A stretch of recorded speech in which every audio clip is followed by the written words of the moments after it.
Hello everyone. मैं हूं संदीप और आप लोगों का वेलकम करता हूं टॉपर ब्रेंच में। आज क्लास 7 का चैप्टर 17 साइंस सब्जेक्ट से हम लोग स्टडी करेंगे, जो बहुत ही इम्पोर्टेंट चैप्टर है।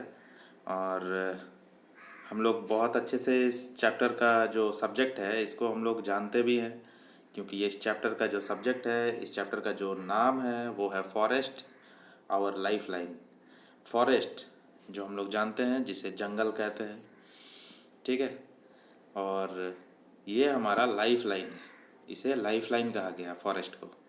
वो कैसे ये लाइफ लाइन है हम लोग देखेंगे इस चैप्टर में। तो आइए हम लोग इस चैप्टर को देखते हैं अच्छे से।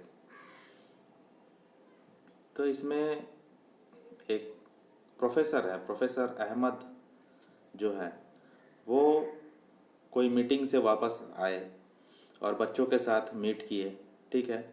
तो बच्चों को उन्होंने बताया कि यहाँ पे अनएम्प्लॉयमेंट का बहुत प्रॉब्लम हो रहा है सिटी में, लोगों को जॉब्स चाहिए, पॉपुलेशंस बढ़ रही है। तो मीटिंग में ये डिसाइड हुआ कि फॉरेस्ट एरिया को कट करके वहाँ पे फैक्ट्री लगाया जाएगा, ठीक है। फॉरेस्ट को, जंगल को पूरा कट करके, क्लियर करके वहाँ पे फैक्ट्रीज लगाया जाएगा, तो वहाँ पे जॉब होगा लोगों का। तो लोगों का तो जॉब होगा, लेकिन वहाँ के कुछ ग्रामीण लोग हैं, वहाँ के जो गांव के लोग हैं, वो लोग इस चीज़ को ऑब्जेक्ट कर रहे हैं, ऑब्जेक्शन कर रहे हैं, ठीक है, कि नहीं, हम फॉरेस्ट को कट करने के लिए नहीं देंगे। क्यों नहीं देंगे? क्योंकि फॉरेस्ट जो है हमारा लाइफ लाइन है। फॉरेस्ट जो है हमारा लाइफ लाइन है, इसलिए वो लोग रोक रहे हैं। और यहाँ पे टॉप पे आप ये लाइन देख रहे हैं, ये देखिए, this is because the forest serve as green lungs and water purifying systems in the nature. Forest को ग्रीन लंग्स कहा गया है और वाटर प्यूरिफाइंग सिस्टम कहा गया है, ठीक है। इसलिए इसलिए फॉरेस्ट को कट नहीं करने को दे रहे हैं। बहुत लोग इसका विरोध कर रहे हैं कि हम लोग फॉरेस्ट कट करने नहीं देंगे, हम लोग फैक्ट्रीज बनाने को नहीं देंगे, ठीक है।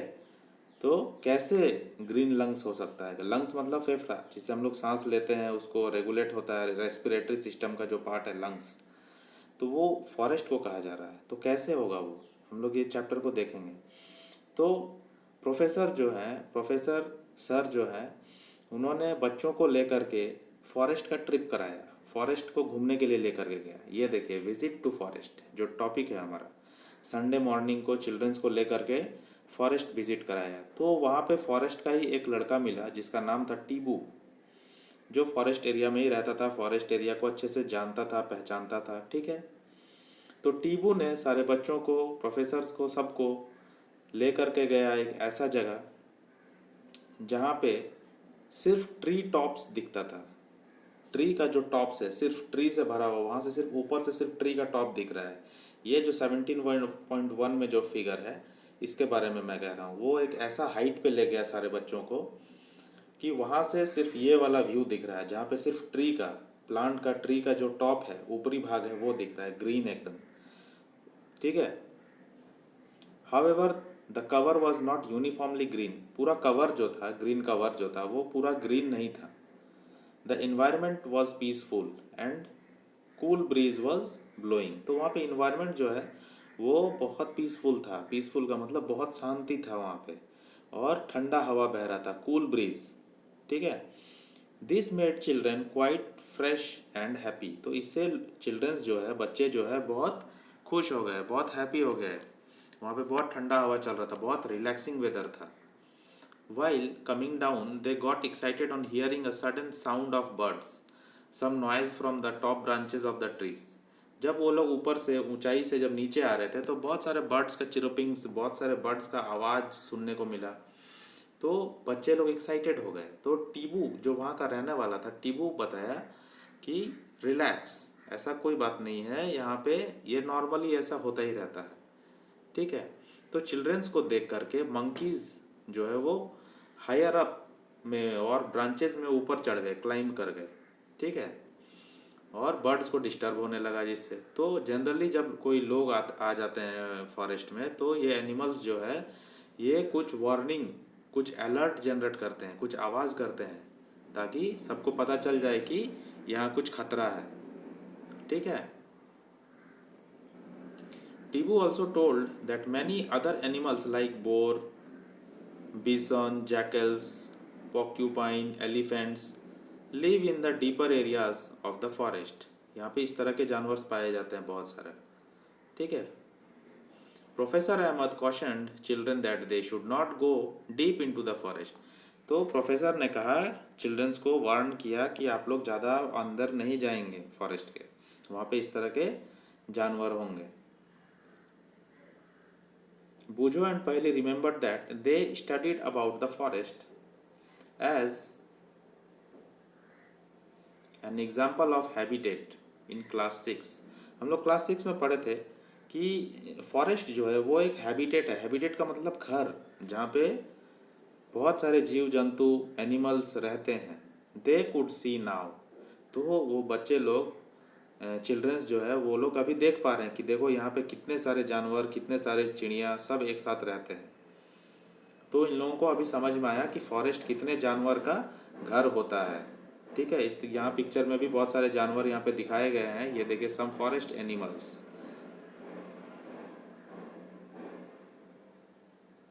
उसके बाद टीबू ने उन्हें पूरा जंगल को घुमाया। वहाँ पे different types of plants, trees जो है, नीम, शीशम, सेमल, ये सब कुछ दिखाया और इंट्रोड्यूस कराया, bamboo, okay. The land where the children were walking was uneven and covered with many trees. वहाँ पे जहाँ पे बच्चे चल रहे थे वो अनइवन था, उबड़ खबड़ था रास्ता, और वहाँ पे अनइवन का मतलब वो होता है, और वहाँ पे बहुत सारे ट्रीज थे। ट्रीज जो है पूरा एरिया को कवर करके रखा था।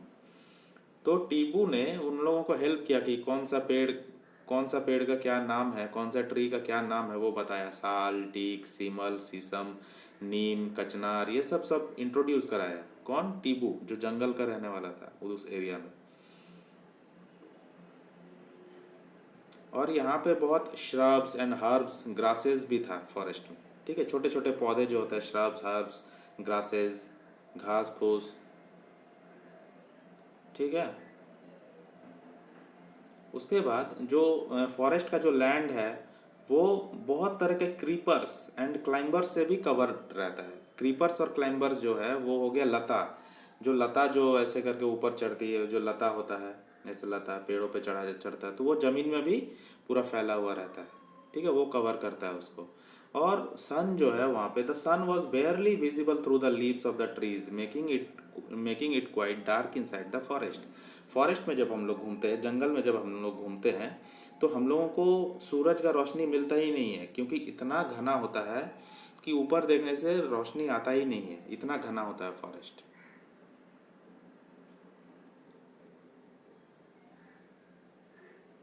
उसमें से एक लड़की है Sheela wondered who would have planted this trees. Professor replied that in nature trees produce enough seeds. Sheela ने क्वेश्चन किया कि ये सब ट्रीज को किसने लगाया होगा। तो उसके मन में ये क्वेश्चन आया कि किसने इतना सारे ट्रीज को लगाया होगा कि ये जंगल बन गया। तो प्रोफेसर अहमद जो थे उन्होंने रिप्लाई दिया कि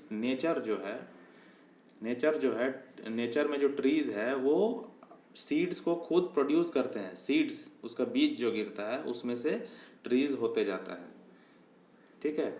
the forest floor provides favourable condition for them to germinate and develop into seedlings. और फॉरेस्ट का जो फ्लोर है, फ्लोर मतलब जमीन जो है फॉरेस्ट का, जंगल का, उसमें फेवरेबल कंडीशन मिलता है, इतना अच्छा कंडीशन मिलता है कि वो सीड उसमें गिरता है और उसमें से फिर से जर्मिनेट होकर के फिर बड़ा पौधा और पेड़ बन जाता है।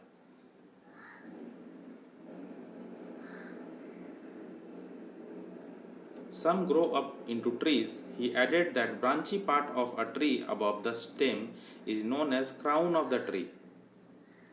ये जो है, जो ब्रांची पार्ट होता है, जो पेड़ का जो ये तना होता है, वो तना से ऊपर जब ब्रांचेज आने लगता है, ठीक है, ब्रांचेज आने लगता है, तो उस ब्रांचेज का जो पार्ट है, ऊपर का पार्ट, उसको बोलते हैं क्राउन ऑफ द ट्री। ये देखिए 17.6 में भी दिया हुआ क्राउन शेप, ये ऊपर वाला पार्ट, जब ब्रांचेज का जो पार्ट है यहाँ से ऊपर का, ये सब क्राउन ऑफ द ट्री है, ठीक है।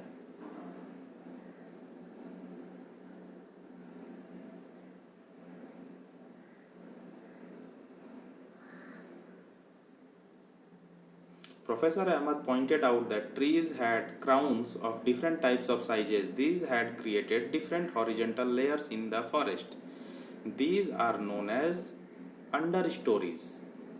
ये जो ये जो ऊपर की तरफ इस तरह क्राउन्स निकल रहा है, ये जो यहाँ जो ये पिक्चर में 17.6 में जो ये दिया हुआ है, ये ऊपर में जो ये क्राउन्स निकल रहा है, ये डिफरेंट शेप्स का हो रहा है। ये देखो, ये लंबा हो रहा है, ये छोटा हो रहा है, ये राउंड हो रहा है, अलग अलग शेप का हो रहा है। कोई जाइंट और टॉल भी हो रहा है, ठीक है, बड़ा भी हो रहा है। तो इसको बोला जाता है अंडर स्टोरीज। इसको क्या बोलते हैं? Under stories.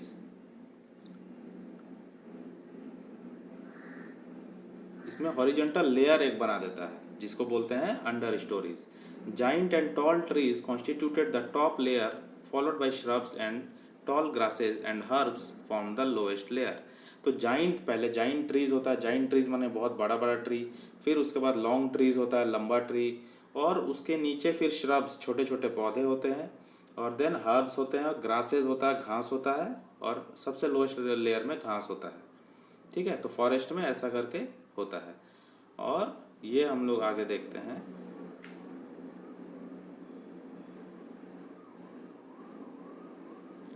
No, professor Ahmed कहते हैं, no, due to different climatic condition there are variations in types of the trees and other plants. तो ये बोलते हैं कि अलग अलग जो फॉरेस्ट होता है वहाँ पे अलग अलग टाइप का कंडीशंस होता है। वेदर का कंडीशन, क्लाइमेट, मौसम का कंडीशन जो होता है हर जगह अलग होता है। ठीक है, इसके वजह से वहाँ का जो ट्रीज होता है और प्लांट्स होता है सब अलग अलग टाइप का होता है। और the types of animals also differ from forest to forest. और हर एक फॉरेस्ट में अलग अलग टाइप का एनिमल्स भी पाया जाता है। तो ये आप देख रहे हैं फॉरेस्ट फ्लोर। फॉरेस्ट का फ्लोर कैसा होता है? इस तरह का बहुत सारे पत्ते इस पे गिरे हुए रहते हैं और वो थोड़ा सा स्पॉन्जी हो जाता है। उसके बारे में हम लोग पढ़ेंगे यहाँ पे।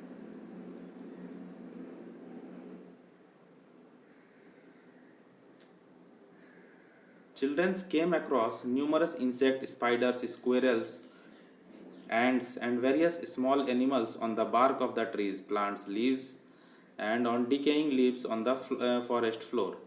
They started making sketches of these creatures. The forest floor seemed dark colored and was covered with a layer of dead and decaying leaves, fruits, leaves, twigs, small herbs. The decaying matter was moist and warm. तो ये जो यहाँ पे floor पे यहाँ पे गिरा हुआ है, पत्ते हैं, बहुत सारे लकड़ी का टुकड़ा है, और सड़ता हुआ फ्रूट का पत्ते हो गए, फ्रूट हो गए, सीड्स हो गए, सब वहाँ पे बिखरा हुआ है ज़मीन में, और वो सब डिकेइंग हो रहा है। डिकेइंग माने सड़ रहा है वो। ठीक है, तो इनको सड़ाने में कौन मदद करता है? उसमें जो इंसेक्ट्स है, उसमें जो माइक्रो ऑर्गेनिजम्स है, बैक्टीरिया है, वो उसको डिकम्पोज करते जाता है, उसको तोड़ते जाता है, उसको सड़ाते जाता है। और इसके ऊपर जब वॉकिंग किया, walking over the dead leaf layer on the forest floor was like walking over the spongy carpet. आप लोग भी अगर कभी चले होंगे तो आप लोगों को भी ये फील हुआ होगा, बहुत सारे पत्ते जब रहते हैं उसके ऊपर जब चलते हैं तो वो दबता है ना, तो वो स्पॉन्जी टाइप का बिहेव करता है, वही बता रहे हैं। There are so many trees here also, there are many forest like this, what difference will it make if we cut some trees for a factory. यहाँ पे पहेली ने पूछा कि इतना सारा ट्रीज है यहाँ पे इतना सारा ट्रीज है, तो हम लोग कुछ को कट कर देंगे और फैक्ट्री बना लेंगे तो क्या प्रॉब्लम हो जाएगा? कोई प्रॉब्लम है? तो प्रोफेसर अहमद ने रिप्लाई किया कि you have read autotrophs, heterotrophs and saprotrophs. हम लोग ऑटोट्रॉप्स, हेटरोट्रॉप्स और सैप्रोट्रॉप्स पढ़े हैं। जो ऑटोट्रॉप वो होते हैं जो खुद खाना बनाते हैं, हेटरोट्रॉप दूसरों पे निर्भर रहते हैं खाने के लिए। इस तरह का जो हम लोग फूड का ये सब जो पढ़े थे, तो न्यूट्रिशन का जो ये टाइप ये सब पढ़े थे, तो ये सब जो है ये सब कुछ एक दूसरे पे डिपेंड होता है। ठीक है, ये सब एक दूसरे पे डिपेंड होता है। किसी एक को भी इसमें से अगर रिमूव करते हैं तो वो बैलेंस जो है नेचर में, इन्वायरमेंट में, वो गड़बड़ हो जाता है। All the animals whether herbivorous और कार्निवोरस। हार्बीवोरस का मतलब होता है जो हर्ब्स को खाते हैं, जो ग्रीन लीव्स प्लांट्स को खा करके जिंदा रहते हैं, वो हार्बीवोरस कहलाते हैं। और कार्निवोरस वो होते हैं जो दूसरे एनिमल्स को खाते हैं, दूसरे एनिमल्स को फ्लैश को खाते हैं, मीट को खाता है, उसको बोलते हैं कार्निवोरस। तो हार्बीवोरस हो चाहे कार्निवोरस हो, depend ultimately on plants for food. सब कोई प्लांट्स पे ही डिपेंड होते हैं फूड के लिए। ठीक है, organisms which feed on plants often get eaten by other organism. जो प्लांट्स पे जो एनिमल डिपेंड होते हैं वो दूसरे एनिमल के द्वारा खा जाए जाते हैं। उनको दूसरा एनिमल खा जाते हैं, एंड सो ऑन, फिर उसको दूसरा एनिमल खा जाता है। तो ये इस तरह से फूड चेन चलता है हमारा नेचर का। For example, grass is eaten by insect which in turn is taken by frog. ठीक है, तो ग्रास, घास को कौन खाता है? घास, जिसको ग्रास बोलते हैं, घास को कौन खा रहा है? कोई इंसेक्ट खाता है, और उस इंसेक्ट को कौन खाता है? फ्रॉग, जो मेंढक है, जो फ्रॉग है, वो उस इंसेक्ट को खा जाता है। और फ्रॉग को भी कोई खाता है। The frog is consumed by snakes, और सांप जो होता है वो फ्रॉग को खा जाता है। तो एक दूसरे को सब कोई खाते जा रहा है। ठीक है, this is said to form a food chain, इसको ही बोलते हैं फूड चेन। ठीक है, ये फूड का एक चेन है। ग्रास को इंसेक्ट ने खाया, इंसेक्ट को फ्रॉग ने खाया, फ्रॉग को स्नेक ने खाया, और स्नेक को ईगल ने खाया। ठीक है, many food chains can be found in the forest, और फॉरेस्ट में बहुत सारा फूड चेन पाया जाता है। All food chains are linked, सारे फूड चेन जो है वो आपस में लिंक्ड होता है, कनेक्टेड होता है। If any one food chain is disturbed it affects other food chains, तो एक फूड चेन अगर डिस्टर्ब होगा तो सारे फूड चेन को वो डिस्टर्ब कर देगा। Every part of the forest is dependent on the other parts. If we remove one component, say trees, all other components would be affected. तो हम लोग यहाँ पे कोई भी कंपोनेंट को अगर हटा देते हैं तो सारा कंपोनेंट जो है वो डिस्टर्ब हो जाएगा। तो एक मत, अगर ट्री को रिमूव कर देंगे तो यहाँ पे सारा कंपोनेंट डिस्टर्ब हो जाएगा। ठीक है, ये inter relationship of plant, soil and decomposers in forest, ये यहाँ पे दर्शा रहा है, यहाँ पे दिखाया जाता है। प्लांट्स है, ट्रीज है, वाटर है, यहाँ पे डिकम्पोज़र है मिट्टी में। डिकम्पोज़र मतलब बैक्टीरिया, फंगी, जो डिकम्पोज करता है सारे चीज़ों को, और फिर उसमें से ह्यूमस बनता है, फिर सॉइल में मिल जाता है वो।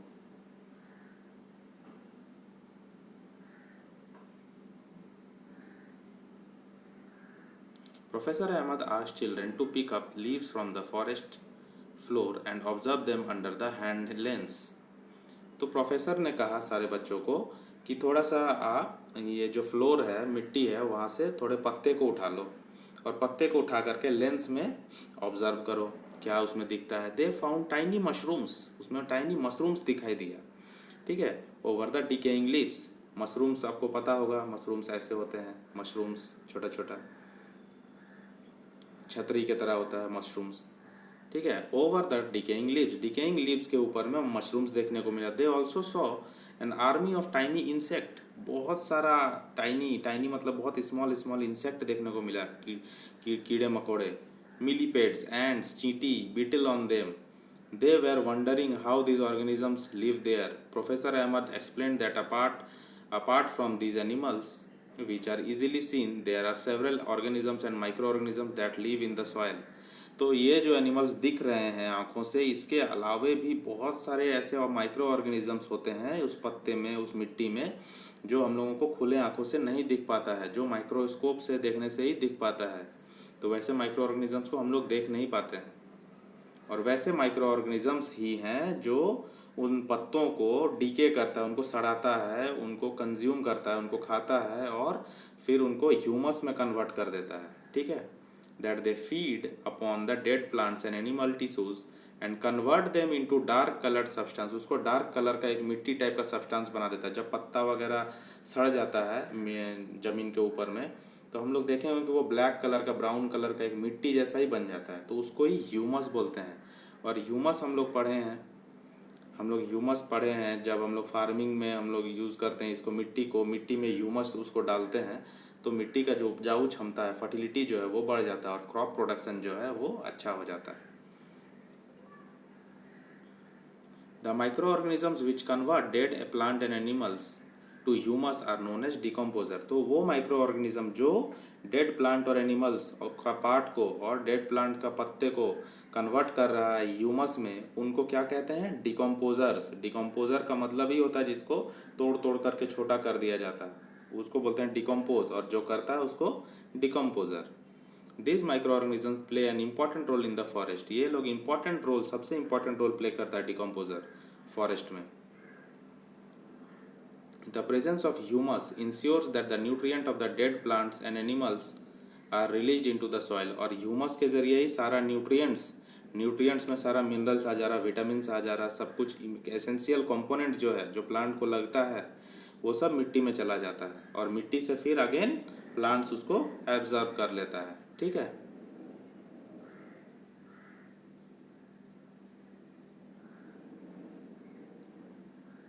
तो इस तरह से फॉरेस्ट में साइकिल चलता है। Paheli reminded Professor Ahmad that he had not explained why forests are called green lungs. Green lungs क्यों कहा गया था फॉरेस्ट को स्टार्टिंग में ही, ये प्रोफेसर ने नहीं बताया। तो प्रोफेसर अभी बता रहे हैं कि professor Ahmed explained that plants release oxygen through the process of photosynthesis. Photosynthesis के प्रोसेस से प्लांट्स जो है वो ऑक्सीजन रिलीज करता है। The plants help to provide oxygen for animal respiration. Respiration के लिए, हमें सांस लेने के लिए ऑक्सीजन मिलता है प्लांट से, एनिमल से। They also maintain the balance of oxygen and carbon dioxide in the atmosphere. इसीलिए just because of this forest are also called as green lungs। इसीलिए फॉरेस्ट को फेफड़ा, ग्रीन लंग्स कहा जाता है। ठीक है, trees take in water from their roots and release water vapor into the air through evaporation। Evaporation के process से ट्रीज क्या करता है, अपने रूट के जरिए वाटर को अपने अंदर लेता है और ऊपर से वो पत्तों से बाहर निकल जाता है वाटर वेपर बन करके, इवापोरेशन के जरिए। If there were fewer trees how will the water cycle be affected. अगर ट्रीज कम हो जाएगा तो वाटर साइकिल कैसे अफेक्ट होगा। तो Tibu told them that the forest is not just the home of plant and animal, many people also live in the forest. सिर्फ plants और एनिमल्स का ही घर नहीं है जंगल, जंगल में और भी बहुत सारे लोग रहते हैं जिनको जनजाति भी बोला जाता है, बहुत सारे ट्राइब्स रहता है वहाँ पे, Adivasi tribes. Tibu explain that these people depend mostly on forest. और ये पीपल जो है फॉरेस्ट पे ही निर्भर करते हैं, वहीं से उसका सारा खाने पीने का चीज़, रहने का चीज़, सब कुछ फॉरेस्ट से ही उनको मिलता है। The forest provide them food, shelter, water, medicine. They have traditional knowledge about many medicinal plants in the forest. Medicine जिस प्लांट से मिलता है वो प्लांट्स का जानकारी इन लोगों को रहता है। While Bujo was drinking water from a small stream, he was then he saw some deer crossing the stream. They disappeared into the bushes. The dense bushes and the tall grass provide animals with the food and shelter. तो जैसे ही वो पानी P रहा था बूझो वहाँ पे stream में, तो वहाँ पे बहुत सारा हिरन को देखा गया और हिरन उसको देख करके झाड़ियों में घुस गया। तो झाड़ी हो गया, ये सब जो है उसको एक शेल्टर प्रोवाइड कर रहा है उसको बचाने के लिए, जानवर को। तो यही कहा जा रहा है कि जानवर के लिए, पेड़ पौधों के लिए, लोगों के लिए भी ये फॉरेस्ट कितना इम्पोर्टेंट है, कितना इम्पोर्टेंट रोल प्ले कर रहा है। They showed the children droppings They showed the children droppings of some animals and explained the difference between various types of droppings। उसने droppings के बारे में बताया, जो वेस्ट प्रोडक्ट रहता है एनिमल्स का, उसके बारे में बताया। Professor Ahmed informed them that the forest officer could recognize the presence of some animals in the forest by their droppings and footprints। जो फॉरेस्ट का जो ऑफिसर होता है, फॉरेस्ट का जो ध्यान रखने वाला ऑफिसर जो रहता है, जिसको रिक्रूट किया जाता है गवर्नमेंट के द्वारा, वो लोग एनिमल्स को पहचानते हैं कि यहाँ पे कौन सा एनिमल्स आया था। कैसे कि उनका वेस्ट प्रोडक्ट वहाँ पे मिल जाता है, उनका फुट, उनका पैरों का चिन्ह वहाँ पे मिल जाता है, उनके निशान मिल जाते हैं। तो उससे वो ऑफिसर्स पता लगाते हैं कि ये जानवर यहाँ पे इस एरिया में आया था। बूजो called everyone and showed them a large decaying heap of animal dropping। तो एक लार्ज एनिमल ड्रॉपिंग जो वहाँ पे दिखा। Several beetles and grubs were feeding on the heap and beneath and bunch of seedlings was sprouting। तो उसमें क्या होता है, वो जो हीप रहता है एनिमल का, आपका ये ड्रॉपिंग जो है वो बहुत बड़ा रहता है, उसमें बहुत सारे बीटल्स, वहाँ पे ग्रब्स, छोटे छोटे इंसेक्ट वहाँ पे दिखने को मिलता है और कुछ सीड भी देखने को मिलता है जो स्प्राउट होता है, सीड, बीज से पौधा निकल रहा होता है। तो these seedlings are of the herbs and shrubs. तो ये जो हर्ब्स और श्रब्स, जो छोटा छोटा पौधा होता है, उसका जो सीड होता है वो था यहाँ पे देखा गया। ठीक है, the animals also disperse the seeds of the certain plants and help the forest grow and regenerate. तो इसका ये कहने का यहाँ पे ये मतलब था कि जैसे काउ डंग हो गया, जैसे हम लोग काउ डंग को देखते हैं, गोबर, तो वो एनिमल्स, वो वही उसी को ड्रॉपिंग कहते हैं। कोई एनिमल का, बड़ा एनिमल का जो ड्रॉपिंग है, उस ड्रॉपिंग में कुछ सीड्स भी आ जाता है। मतलब कोई घास फूस ये सब खाया, कोई फल खाया, कोई फ्रूट खाया, तो उसका सीड्स उसके अंदर चला गया और वो जो ड्रॉपिंग है उसमें वो निकल गया, तो वहाँ पे छोटे छोटे इंसेक्ट्स हो गए, तो वो उसको डिकम्पोज करता है, उसको सड़ाता है, ख़त्म करता है, और उसमें जो सीड बच जाता है उस सीड से पौधा निकल जाता है और पौधा जो है वो बड़ा होने लगता है। तो एनिमल जो है, एनिमल भी सीड को इधर से उधर ले जाने का काम करते हैं और फॉरेस्ट को बढ़ावा देने का काम करते हैं। एनिमल्स का भी रोल है इस तरह से। तो एनिमल जो है वो डिस्पर्स करता है सीड्स को, ठीक है। The decaying animal dung also provide nutrient to the seedlings to grow. और जो सीडलिंग्स जो है, जो पौधा जो निकल रहा है, उसको न्यूट्रिएंट्स कहाँ से मिल जाता है? उस वो जो काव का जो डंग है, वो जो गोबर है, उससे ही उसको न्यूट्रिएंट भी मिल जाता है और वो बड़ा होने लगता है। After listening to this, Boojho noted in his notebook, by harboring greater variety of plants, the forest provides greater opportunities for food and habitat for the herbivorous। तो हार्बीवोरस जानवर जो होता है, जो सिर्फ प्लांट्स को सिर्फ खाता है, घास फूस को खाता है, ग्रास को खाता है, उनके लिए फॉरेस्ट जो है एक बहुत बड़ा अपॉर्चुनिटी प्रोवाइड करता है खाना पीना के लिए और घर के लिए। Larger number of herbivores means increased availability of food for variety of carnivorous. तो जितना ज़्यादा हार्बीवोरस एनिमल होता है तो उतना ज़्यादा कार्निवोरस के लिए भी खाने का चीज़ मिल गया, क्योंकि कार्निवोरस जो एनिमल होता है वो हार्बीवोरस एनिमल को ही खा जाते हैं। The variety of animals helps the forest to regenerate and grow. तो इस तरह का जो वैरायटी ऑफ एनिमल्स वहाँ पे देखने को मिल रहा है, तो ये सारे एनिमल्स ही जो है ये फॉरेस्ट को ग्रो करता है, रीजनरेट करता है, बढ़ने के लिए आगे बढ़ाता है। Decomposers help in maintaining the supply of nutrients to the growing plants in the forest. Therefore, the forest is dynamic living entity। जो डिकम्पोजर होता है, जो मैंने बताया कि बैक्टीरिया, फंगी, ये जो है ये पत्तों को, काउडंग को, ये सबको सड़ाता है, डिके करता है, तो उसको डिकम्पोजर बोलते हैं। तो ये ही है जो सप्लाई ऑफ न्यूट्रिएंट्स को मेंटेन करता है, जो ग्रोइंग प्लांट्स के लिए बहुत ज़रूरी होता है। ग्रोइंग प्लांट्स को न्यूट्रिएंट चाहिए होता है, वो कहाँ से आता है? वो डिकम्पोजर्स लाता है, डिकम्पोजर्स मिट्टी को देता है। तो इसीलिए फॉरेस्ट को कहा गया है डायनामिक लिविंग एंटिटी, जहाँ पे बहुत तरह के एनिमल्स, जीव जंतु रहते हैं और एक दूसरे को सपोर्ट करते हैं। फुल ऑफ, इसका मतलब क्या हुआ? Full of life and Vitality, ठीक है। Tipu suggested another root for going back. अब ये लोग वापस बैक जा रहे हैं, ठीक है। However surprisingly they saw that the rain drops were not heating the forest floor directly. तो जब ये बच्चे लोग वापस जा रहे हैं तो यहाँ पे ये लोग देखे कि बारिश होने लगा। तो बारिश हो रहा है तो फॉरेस्ट के हम लोग नीचे से जा रहे हैं तो ऊपर में तो पूरा ट्रीज है, ट्रीज से छाया हुआ है, तो सारे रेन ड्रॉप्स जो है, बारिश का पानी जो है वो डायरेक्टली मिट्टी में नहीं आ रहा है, ठीक है। और वो ब्रांचेस से बहता बहता होकर के, ट्रीज का ब्रांचेस से होकर के, उसके ट्रंक से होकर के मिट्टी में आ रहा है धीरे धीरे। इससे क्या हो रहा है? धीरे धीरे जब आ रहा है तो मिट्टी जो है उसको अच्छे से सोख रहा है, मिट्टी में जो पानी है वो अच्छे से सोखा जा रहा है। तो हमारे शहर में कैसे होता है? बहुत तेज़ी से बारिश होता है शहर में, क्योंकि वहाँ पे प्लांट्स नहीं होता है, ट्रीज़ नहीं होता है, डायरेक्टली जो मिट्टी में पानी गिरता है और वो बह करके नीचे चला जाता है। तो मिट्टी जो है पानी को सोख नहीं पाता है शहरों में, सिटीज़ में। और गांव में क्या होता है? गांव में फॉरेस्ट के अंदर क्या होता है, जहाँ पे बहुत सारा पेड़ भरा हुआ है, तो डायरेक्टली जो पानी है वो मिट्टी में नहीं जा रहा है, वो धीरे धीरे करके ब्रांचेस के थ्रू बह करके आ रहा है, तो मिट्टी को टाइम मिल रहा है उसको सोखने का, तो बहुत अच्छे से सोख रहा है, ठीक है। They found that the ground was still dry. इतना बारिश होने के बाद भी ग्राउंड जो है थोड़ा थोड़ा ड्राई ही मिल रहा है उन लोगों को। तो after about half an hour the rain stopped. They noticed that the layer of the dead leaves over the forest floor appeared wet now, but water did not stagnate in the forest। तो ऊपर का जो ज़मीन में जो पत्ते गिरे हुए थे वो सब भीग चुके थे और पानी कहीं भी स्टैगनेट नहीं हुआ था। स्टैगनेट का मतलब होता है पानी का जमाव हो जाना, ठीक है। तो वही बूझो ने सोचा कि अगर इतना हैवीली अगर टाउन में अगर बारिश हुआ रहता तो पूरा फ्लड हो जाता है, एकदम पूरा ड्रेन व्रेन भर जाता, रोड भर जाता, नाला भर जाता, सिटी में हम लोग देखते हैं, लेकिन फॉरेस्ट में ऐसा नहीं होता है। Professor Ahmed told them that the forest also acts as a natural absorber of rain water and allows it to SIP.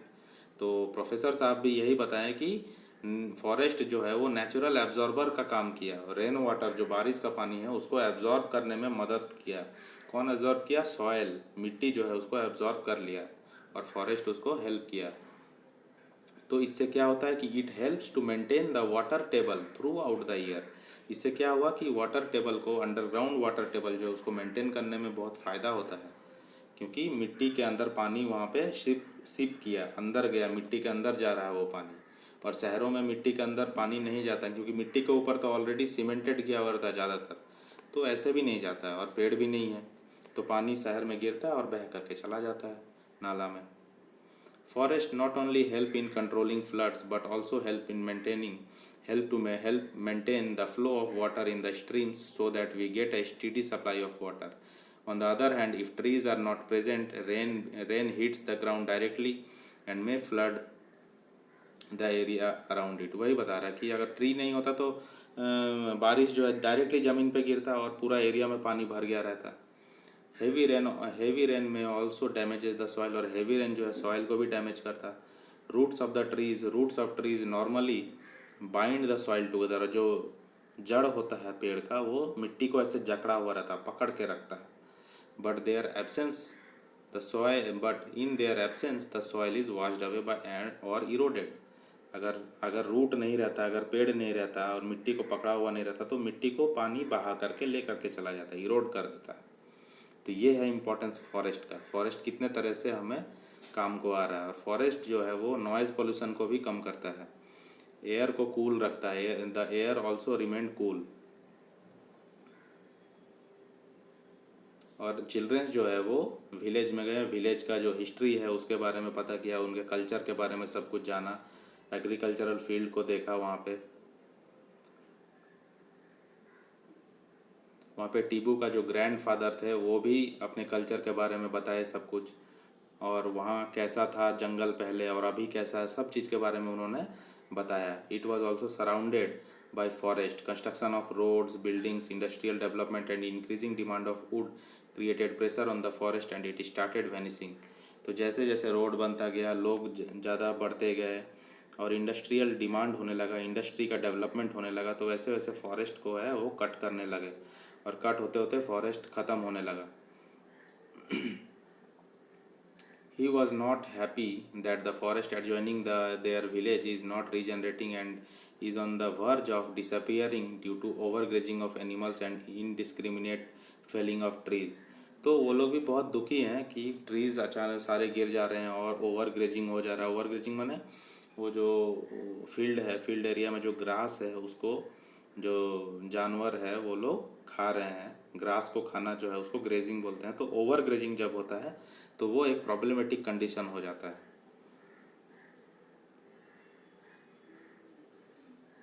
At the end of the visit, Professor Ahmed asked the children to sum up the importance of forest. तो बच्चों को कहा गया कि forest का importance क्या है उसको एक जगह कलेक्ट कीजिए, उसको कलेक्ट करके लिखना है। ठीक है, तो उन्होंने क्या लिखा? Forest provide us with oxygen. ये बहुत इंपॉर्टेंट है। Forest provide us with oxygen, forest हमें ऑक्सीजन देता है।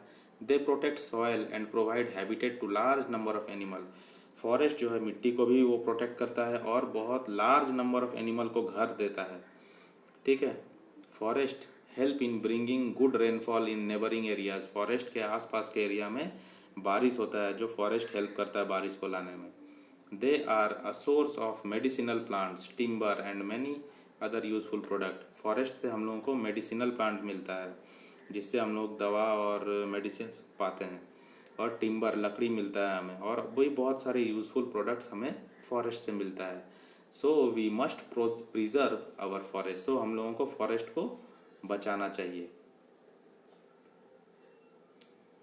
If forest disappears the amount of carbon dioxide in the air will increase resulting in the increase of earth temperature. ये बहुत important points यहाँ पे दिया गया है कि अगर फॉरेस्ट डिसअपियर हो जाएगा, माने फॉरेस्ट अगर गायब हो जाएगा तो कार्बन डाइऑक्साइड का मात्रा बहुत बढ़ जाएगा और अर्थ का जो टेम्परेचर है वो भी बहुत बढ़ जाएगा। मतलब टेम्परेचर जो है बढ़ जाएगा, मतलब अर्थ जो है वो हीट हो जाएगा, गर्म हो जाएगा हमारा इन्वायरमेंट। सेकेंड में है in the absence of trees the plants and animals will not get food and shelter. जब ट्री ही ख़त्म हो जाएगा, ट्रीज़ ख़त्म हो जाएगा तो एनिमल्स और animals will not get food, animal को फूड नहीं मिलेगा और शेल्टर नहीं मिलेगा, घर नहीं मिलेगा। In the absence of trees, trees के एब्सेंस में क्या हो जाएगा, the soil will not hold water, soil जो है वाटर को होल्ड नहीं कर पाएगा, विच विल कॉज फ्लड, जिससे बाढ़ आने का संभावना हो जाएगा। नेक्स्ट है डिफॉरेस्टेशन, डिफॉरेस्टेशन का मतलब cutting of more and more trees, cutting of forest. Deforestation will endanger our life, endanger our life and environment, तो हमारा लाइफ जो है और इन्वायरमेंट जो है वो खतरे में आ जाएगा पेड़ का कटाई से। Think what we can do to preserve our forest, तो हम लोगों को सोचना चाहिए कि हम लोग फॉरेस्ट को कैसे बचा सकें। ठीक है, तो ये चैप्टर यहाँ पे ख़त्म होता है, और ये चैप्टर आप लोग एक बार और अच्छे से देखो, और मैं इसका क्वेश्चन आंसर्स भी प्रोवाइड कर दूंगा। ठीक है, जो कुछ भी इसमें समझ में ना आए आप कमेंट कीजिए, मैं कमेंट को मैं रीड करके फिर से आप लोगों को हेल्प करूंगा। और वीडियो अच्छा लगा होगा तो एक लाइक कीजिए और शेयर कीजिए, और चैनल को सब्सक्राइब नहीं किया तो सब्सक्राइब ज़रूर कीजिए। Thank you friends.